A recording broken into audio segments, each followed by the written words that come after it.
Hello students, this is Harish Panchal and welcome to my YouTube channel. And in today's class, we are going to discuss about another part of models. So without wasting time, let's get started. And the mode of the class would be Hindi and English so that everybody can take the benefit of this class. So let's start.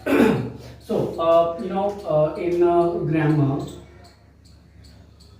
we know it very well that we are doing models, and in models we have completed can, could and should. We have done these three parts. Sorry. Today we will discuss about the next part,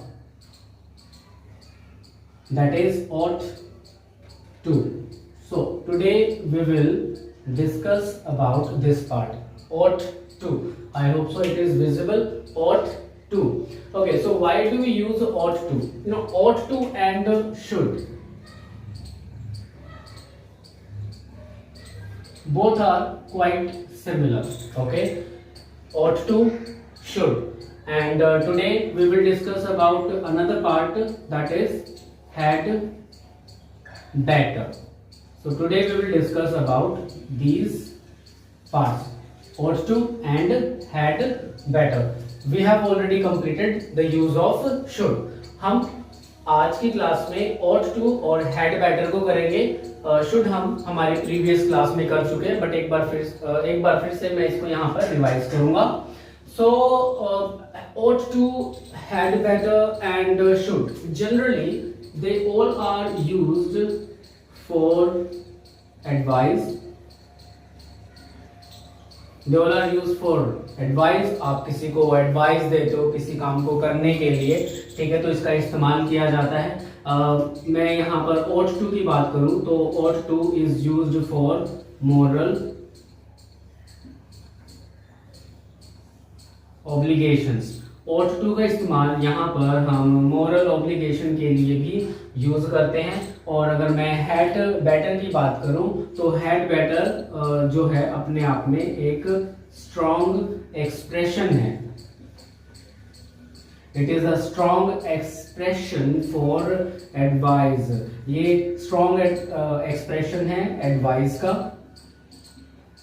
जब हम किसी को advice करते हैं तो उसमें एक strong expression होता है. ठीक है, मार्कर्स चेंज कर लेते हैं, शायद ये ठीक नहीं है मार्कर्स. तो ought to, should, had better, all are used for advice, and ought to is used for moral obligation. had better is a strong expression of advice. तो इस तरीके से हम इनको यूज करेंगे. यहाँ पर एक दो कुछ एग्जांपल्स देख लेते हैं, फिर इनका स्ट्रक्चर मैं आपको बताता हूँ. तो सबसे पहले हम had better से शुरुआत करते हैं. ought to से शुरुआत करते हैं. ought to.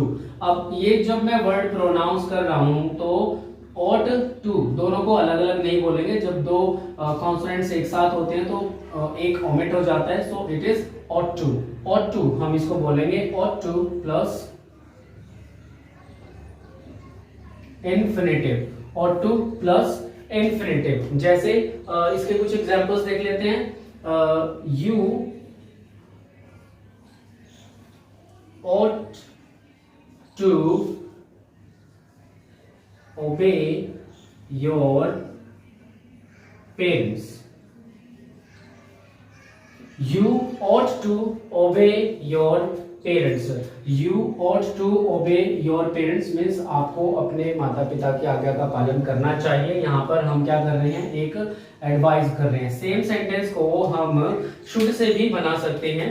ओके, अगर हम इसे शुड से बनाते हैं, you ought to, सॉरी मैंने यहाँ पे ought to का ही इस्तेमाल कर दिया है. 1 second. You should obey your parents. You should obey your parents. तो अब हम यहाँ पर देखेंगे कि ये जो सेंटेंसेस हैं इनका जो मॉडल है वो चेंज कर दिया है हमने, but there meaning is same. इनका जो मीनिंग है वो बिल्कुल सेम है। You ought to obey your parents, okay, and you should ओबे योर पेरेंट्स। अब जो हमारा तीसरा पार्ट है हैड बेटर, अब उसको भी एक बार जरा यहां पर मैं बना के दिखाता हूं। यू हैड बेटर ओबे योर पेरेंट्स और दे will beat you. So you had better obey your parents. आपको अपने माता पिता की आज्ञा का पालन करना चाहिए, और they will beat you, वरना वे तुम्हें पीटेंगे। अब देखो ought to और should तो यहाँ पर हम सेम मान सकते हैं। had better भी एक तरीके से सिमिलर ही है, बट इसके अंदर एक स्ट्रॉन्ग एक्सप्रेशन है एडवाइस का, ठीक है। अगर आप उस चीज को नहीं करते हैं तो समथिंग बैड विल हैपन, कुछ बुरा हो जाएगा। जैसे यू हैड बेटर ओबे योर पेरेंट्स और दे विल बीट यू, तो आप आगे का पालन नहीं करोगे तो आपके साथ बुरा हो जाएगा, वो आपकी पिटाई कर देंगे, ठीक है। तो इस तरीके से हम इनका इस्तेमाल करेंगे, ठीक है। तो पहले एक बार हैड ought to को देखते हैं, ठीक है, और फिर उसके बाद हैड बेटर को हम देखेंगे। I hope so in 3 example से आपको क्लियर हो गया होगा। ought to का इस्तेमाल यहाँ पर देखो मोरल ऑब्लिगेशन के लिए किया हुआ है, ठीक है। शुड का इस्तेमाल यहाँ पर एडवाइस के लिए यूज किया गया है, and had better is a strong expression, ठीक है। स्ट्रॉन्ग एक्सप्रेशन के लिए हमने यहां पर इसको इस्तेमाल किया है, ओके, ठीक है। सबसे पहले हम ought to को समझते हैं। ought to के कुछ एग्जांपल्स मैं आपको देता हूं। ought to का जो इस्तेमाल किया जाता है, it is used for advice, okay, and it is used for moral obligations. Advice के लिए और मोरल ऑब्लिगेशन के लिए आप ought to का इस्तेमाल करते हैं। ऑक्सिलरी वर्ब की अगर मैं बात करूं तो यहाँ पर हमें ought to का इस्तेमाल करना है, और जो मेन वर्ब रहेगी हमारी वो रहेगी इन्फिनिटिव, ठीक है। तो इन्फिनिटिव के लिए हम इसका इस्तेमाल करेंगे। एक बार इसका स्ट्रक्चर देख लेते हैं।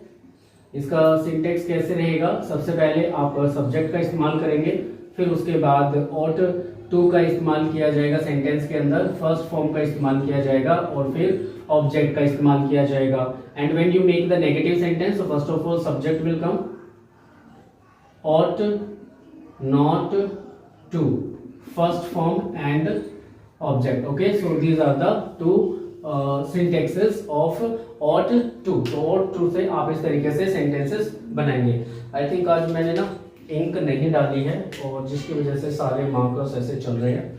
चलो देख लेते हैं। फॉर एग्जाम्पल ये ठीक चल रहा है, देखो। ought to के कुछ एग्जाम्पल्स करते हैं, जैसे you ought to grow trees। You ought to grow trees, आपको पेड़ लगाने चाहिए। You ought to plant trees, आपको पेड़ लगाने चाहिए। तो यहां पर एक मोरल ऑब्लिगेशन है। She ought not to smoke here। She ought not to smoke here, उसे स्मोकिंग नहीं करनी चाहिए। सो this is also moral obligation. He ought to study every day, he ought to study every day, so there is a moral obligation and there is a piece of advice, okay. And I ought not to sleep late, I ought not to sleep late, so मुझे देरी से नहीं सोना चाहिए, late नहीं सोना चाहिए. He ought to study every day, उसे हर रोज उसे हर रोज पढ़ना चाहिए. इतने सारे मार्कर्स हो गए, इनको नीचे रख देते हैं. She ought not to smoke here, उसे यहाँ पर स्मोकिंग नहीं करनी चाहिए. You ought to grow trees, आपको पेड़ लगाने चाहिए. तो इस तरीके से हम ought to के सेंटेंसेस को बनाते हैं. ठीक है, आई होप सो समझ में आ गया होगा. मैं इसको इरेज कर देता हूँ. अभी हम देखते हैं had better का structure.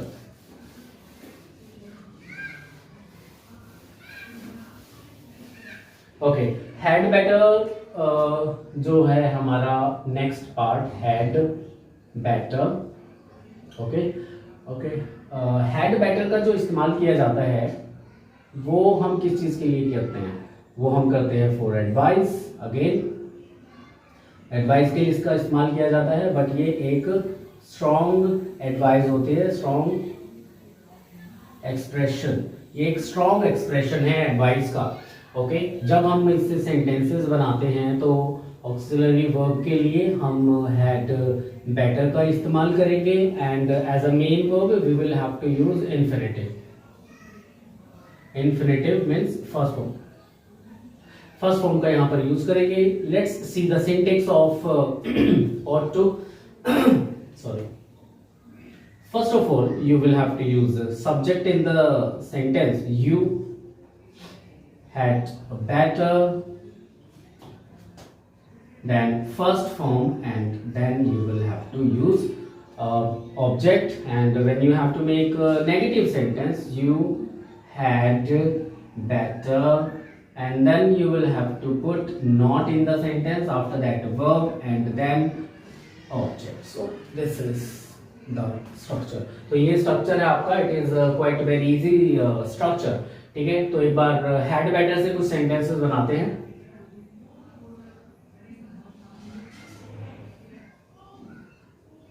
Okay. Okay. You had better study daily, or you'll fail in exam. So this is the structure of had better. जैसे कि मैंने अभी आपको थोड़ी देर पहले बताया था कि we use had better for strong expression of advices, and if you don't do, or if you don't obey these advices, so something bad will happen with you. See the sentence, you had better study daily, or you will fail in exam. आपको हर रोज study करनी चाहिए, वरना आप exam में fail हो जाओगे. ठीक है, तो यहाँ तक हमारी एडवाइस है, और फिर उसके बाद उसके बुरे परिणाम के बारे में बताया जा रहा है कि अगर आप ये काम नहीं करोगे तो ऐसा हो सकता है. Another example, he had better eat less, और he'll become fat. ठीक है, so he had better eat less, उसे कम खाना चाहिए, और वरना वो क्या हो जाएगा? he will become fat, वरना वो मोटा हो जाएगा. ठीक है, तो यहाँ पर जो दो सेंटेंसेस मैंने बताए हैं, you had better study daily और you will fail in exam, he had better eat less और he will बिकम फैट. तो यहाँ पर हम एक स्ट्रॉन्ग एक्सप्रेशन को इस्तेमाल कर रहे हैं, स्ट्रॉन्ग एक्सप्रेशन ऑफ एडवाइस को इस्तेमाल कर रहे हैं, and if you don't perform these things so something bad will happen. जैसे एक एग्जांपल देख लेते हैं. जैसे मैंने एक ऊपर एग्जांपल दिया था स्मोक का. She had better not smoke here. she had better not smoke here. She might get fined. Okay, so she had better not smoke here. Okay, उसे यहाँ स्मोकिंग नहीं करनी चाहिए. She might get fined, उसके ऊपर fine लगाया जा सकता है. तो इस तरीके से हम इनका इस्तेमाल करेंगे। ठीक है, तो ये हो गया आपका यूज हैड बेटर का। एक बार मैं आप लोगों के सामने ना इनके सभी के सेंटेंसेस बना देता हूँ, शुड के, ought to के और हैड बेटर के एक साथ, ताकि आपको इनके अंदर जो डिफरेंस है वो पता चल जाए। ठीक है, ओके। नहीं, जनरली जो मैं यहाँ पर वीडियोस बनाता हूँ, ठीक है, मैं अपना फैन ऑफ कर लेता हूँ, जिसकी वजह से थोड़ी बहुत एक दो मक्खी आ जाती है कमरे के अंदर। ठीक है, तो माइंड मत करना, इधर एक घूम रही है मेरे आगे पीछे। चलो, अरे चली जाओ भैया, मेरे पीछे क्यों पड़ी हो। ओके, सो एक बार फिर से इनके एक एक एग्जाम्पल हम देख लेते हैं, एक दो एग्जाम्पल बना के देख लेते हैं। पहले शुड से स्टार्ट करते हैं। ठीक है, ओके, पहले शुड से स्टार्ट करते हैं। शुड में जैसे मैंने ये सेंटेंस बनाया, you should read a newspaper. So this is a piece of advice, you should read a newspaper. अब मैं इस सेंटेंस को ought to से भी बना सकता हूं, ought to। When I make this sentence with the ought to, so the structure would be like that: you ought to read a newspaper. You ought to read a newspaper. ये मक्खी परेशानी करती रहेगी। शुड का हो गया है sentence, अभी हमने यहाँ पर ought to का सेंटेंस बनाया है। ठीक है, और अब सेम सेंटेंस को हम क्या करेंगे, हैड बेटर से बनाने की कोशिश करते हैं। ओके, कोशिश नहीं करेंगे, हम बनाएंगे। You had better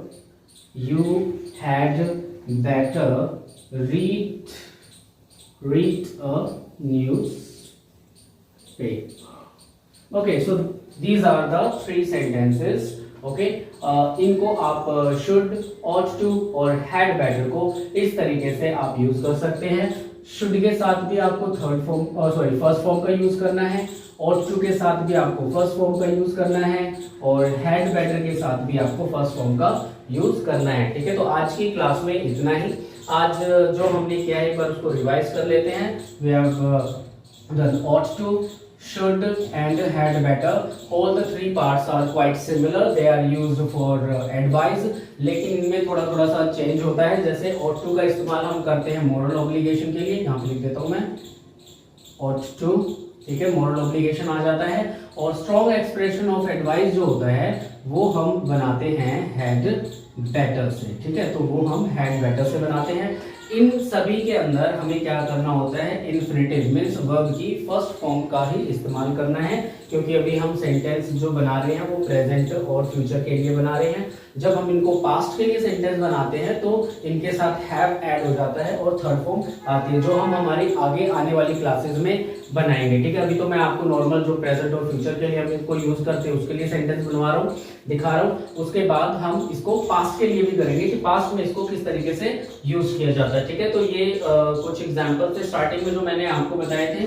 you ought to obey your parents, you should obey your parents, और you had better obey your parents, और they will beat you। यहाँ पर भी मैंने आपको इनका डिफरेंस बताया है, what is the difference between should, ought to and had better, किस तरीके से आप इनको बना सकते हैं सेंटेंसेस को। ठीक है, सो आई होप सो आप लोगों को आज का टॉपिक समझ में आया होगा। अब हमारी नेक्स्ट जो क्लास रहेगी वो हमारे नेक्स्ट टॉपिक पे रहेगी। ठीक है, तो तब तक के लिए आप इसको देखिए, अपने नोट्स बनाइए, सेंटेंसेस बनाइए, बोलिए, प्रैक्टिस कीजिए। ठीक है, और इसी तरीके से देखते रहिए English with Harish Panchal. Okay, so thank you so much for your time and have a nice day to all of you. Bye bye, take care.